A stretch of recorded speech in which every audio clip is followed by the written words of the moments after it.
अब कुछ खास मेहमान जो इस वक्त हमारे साथ यहाँ पर मौजूद हैं उनको मैं मंच पर आमंत्रित करना चाहती हूँ। डॉक्टर समीर भाटी फाउंडर है star imaging and path lab private limited के। डॉक्टर समीर, आप प्लीज मंच पर आए। बहुत स्वागत है आपका। जी मीडिया आपको भी सम्मानित करता है। ये खास कार्यक्रम उड़ान डेयर टू ड्रीम 2022 जिसका ये तमाम लोग हिस्सा बने हैं। ये खास मेहमान इस वक्त हमारे बीच मौजूद है। एक बार फिर से जी मीडिया आपका स्वागत करता है। Star imaging and path lab private limited और जनता एक्सरे क्लिनिक प्राइवेट लिमिटेड की शुरुआत की। 25 वर्षों से हेल्थ केयर सेक्टर की सेवा करते हुए Sameer Bhati star edu institute के माध्यम से कुशल स्वास्थ्य कर्मियों की कमी को रोकने के लिए भी निरंतर काम करते आ रहे हैं। कोरोना के दौरान इन्होंने कोविड मरीजों, उनके परिवारों और पीड़ितों की सहायता के लिए स्वास्थ्य सुविधाएं, कोविड परीक्षण, कोविड बूथ का प्रबंधन, घरेलू संग्रह सुविधाएं और भोजन प्रदान कर उनका लगातार समर्थन किया। साथ ही दिल्ली पुलिस और अन्य फ्रंट लाइन वर्कर्स के शारीरिक और मानसिक स्वास्थ्य का ख्याल रखने के लिए इन्होंने चिकित्सा सुविधाओं और परामर्श सत्रों का विस्तार किया। इसके साथ ही Delhi police, IMA, ECI, SDMC सहित कई संगठनों को कोरोना योद्धा के रूप में सम्मानित किया। इन सभी कार्यों के चलते डॉक्टर भाटी को building new India award, national health excellence award, Ananya Samman, Bharat Gaurav award, six sigma health care leadership award जैसे कई अन्य पुरस्कारों से नवाजा जा चुका है। आपकी तरफ आ जाते हैं डॉक्टर साहब, आप ये बताइए अपने अपने लैब के बारे में ज़रा हमें अवगत कराएं, क्या है।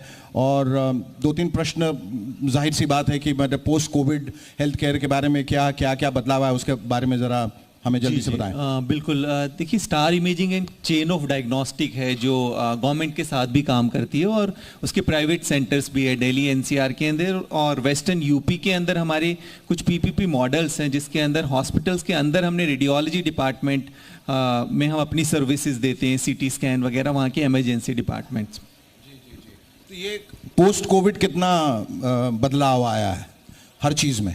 पोस्ट कोविड के बाद में देखूँ तो हेल्थ केयर को लेके थोड़ा सा लोगों का रुझान बढ़ा है, सरकारों का भी थोड़ा उस तरफ रुख बढ़ा है कि हेल्थ केयर इंफ्रास्ट्रक्चर को और थोड़ा ज़्यादा सुदृढ़ करना ज़रूरी है। क्योंकि जैसा हमने देखा कि सबसे ज़्यादा अगर इनिशियली जब जिस तरह से पेंडेमिक शुरू हुआ था और ड्यूरिंग पेंडेमिक भी बहुत सारी हमारी चाहिए, हम शहरों की बात करें, हमारी सेमी अर्बन एरियाज़ की बात करें, वहाँ की स्वास्थ्य सुविधाएं बहुत ज़्यादा चरमरा गई थी। तो अभी इस तरफ रुझान बढ़ा है सरकारों का कि थोड़ा सा हम इस और ज़्यादा काम करें। हाँ, ये सवाल पता नहीं कहाँ तक सही है, सही भी है या नहीं है, नैतिक तौर पे मुझे पूछना चाहिए या नहीं, लेकिन जब भी ऐसा कुछ होता है हॉस्पिटल्स या लैब, कहीं खुशी होती है कि अच्छा हुआ ये हुआ?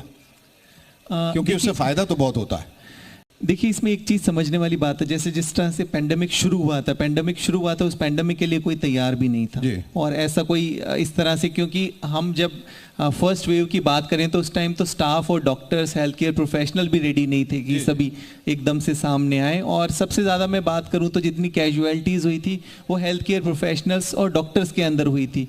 तो निश्चित तौर पे इस तरह की सिचुएशन कोई भी नहीं चाहता है कि इस तरह की सिचुएशन के अंदर उसको हम कहें कि उसको एक बिजनेस की तरह से लेकर चलें। तो लेकिन फ़ायदा तो पहुँचता है, फ़ायदा तो होता है। अब वो ठीक है, इसमें 2 चीज़ें हैं। देखिए, अब अगर बात करूं तो हेल्थ केयर इंफ्रास्ट्रक्चर के अंदर काफ़ी ज़्यादा बढ़ावा हुआ है, काफ़ी ज़्यादा नई जॉब भी डेवलप हुई हैं। उस तरह से हम देखें तो वो सभी के लिए विन विन है।